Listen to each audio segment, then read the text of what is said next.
Welcome to the Wake Before the Day podcast with my parents, Clark and Bobby. We're excited to talk about the Bible and the Holy Spirit adventures. Thanks for listening.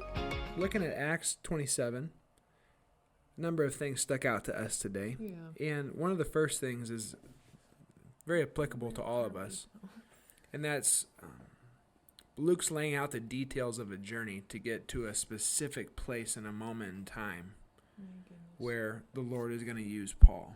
If you look at this, there's hardly a mention of God in this chapter.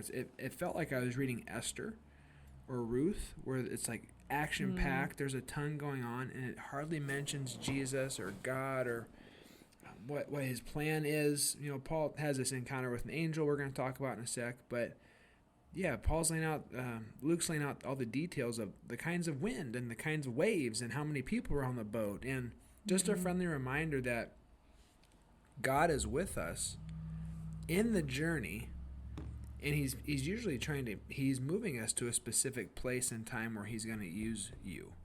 And he uses you on the way, just like he used Paul. Mm-hmm. Right, so that's one of the interesting things about the way that Dr. Luke writes is that it's just so detailed and information, kind of like, hey, don't miss a step of this, because all of these things are actually specific and poignant to what we learn about what God's doing here. And so that's actually something that stuck out. Are we going to jump in? Or are we going to keep doing an overview? Let's keep going. Let's go for it. So that's actually something that stuck out to me is there's Winnie.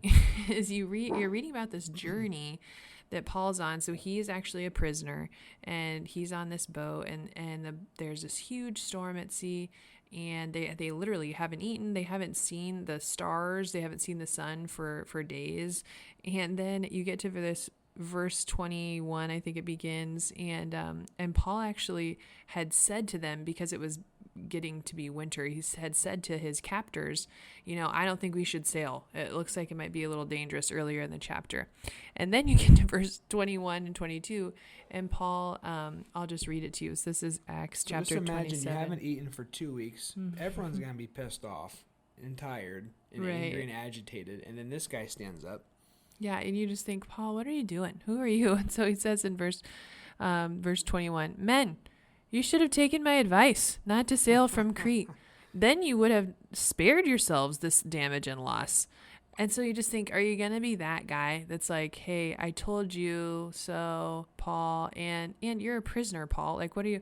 But he just has confidence in who God is, and here's why, because you keep reading.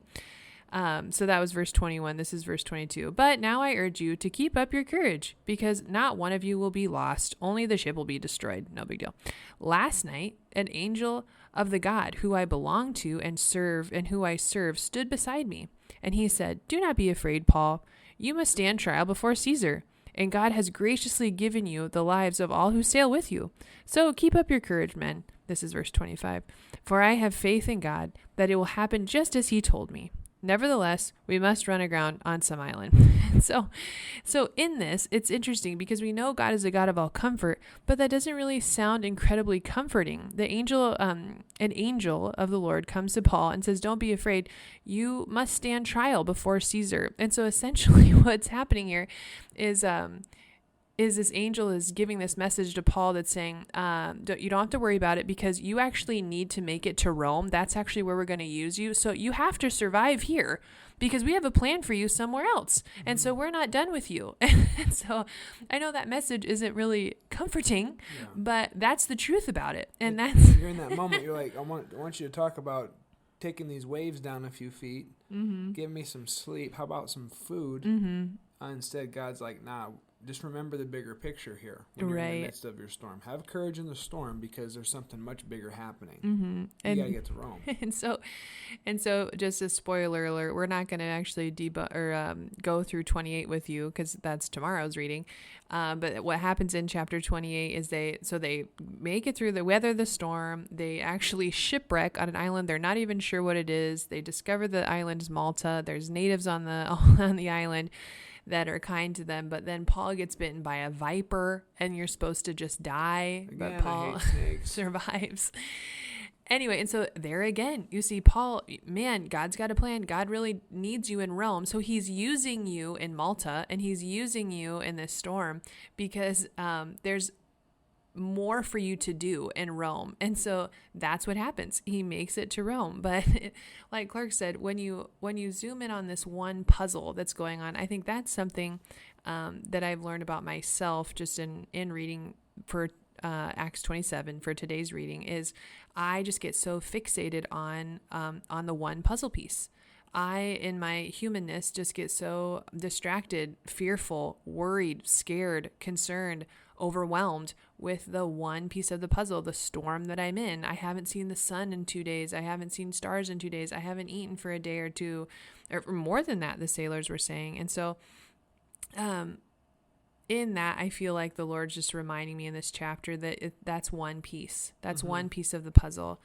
So please step back and trust that I know where all the puzzles belong, and I know how to put them together, and I actually have great purpose and plan in how the puzzle's supposed to look at the end. Yeah. And we're supposed to endure the journey, because as you're reading, some of the other men on the ship want to cut a corner. I love verse 29. I started laughing when I read it. And I don't really blame the guys, to be honest with you. It says, fearing that they would be dashed against the rocks, they dropped 4 anchors from the stern at daylight. In an attempt to escape from the ship, the sailors dropped a lifeboat down into the sea, pretending they were going to lower some of the anchors from the bow. What are you doing? Yeah, Paul's like, wait, what are you guys doing over there? Then they cut the cords and kick the life raft off to the sea. And that's just ludicrous if you think about it.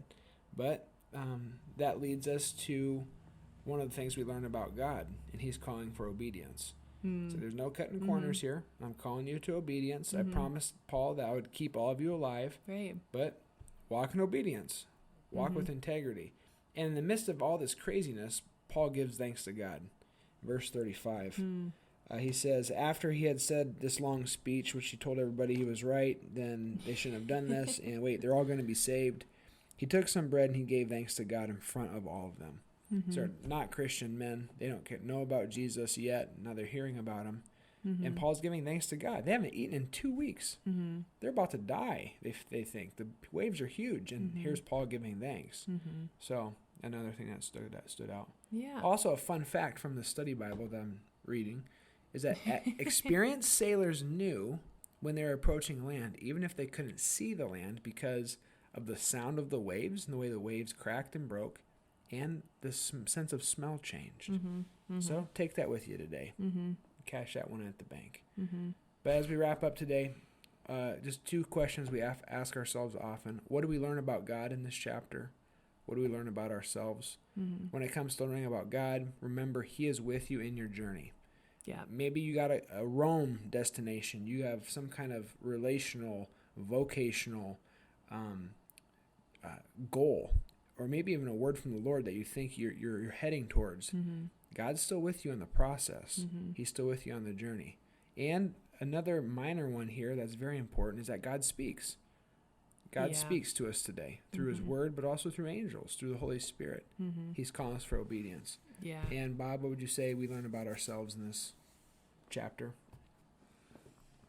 See the bigger picture? Yeah, I kind of shared that I, what I learned about myself is that in my finiteness and in my humanness, I just get sucked into the one puzzle piece, my circumstance and what's going on right in front of me. And I think a call to obedience for me just in today, right now in my life is to lift your chin, Bobby, to, like you said, to give thanks and to lift my eyes up to the Lord. And sometimes I don't need to be looking at my belly button. I don't need to be looking down, but I need to be looking up and giving thanks for what's going on in my life right now, and for the bigger puzzle, for the rest of the pieces that the Lord knows and that he's putting together for me and that he's welcoming me into. And so, yeah, through all of the Acts chapters, just a joy to read with you guys and process, and and looking forward to our next book. You betcha. So, hey, have a fantastic week. Post online, and we'll be in touch. God bless you guys. Bye-bye. The Lord bless you and keep you. The Lord Lord make his face shine on you and be gracious to you. The Lord turn his countenance toward you and give you his peace. Have a great day.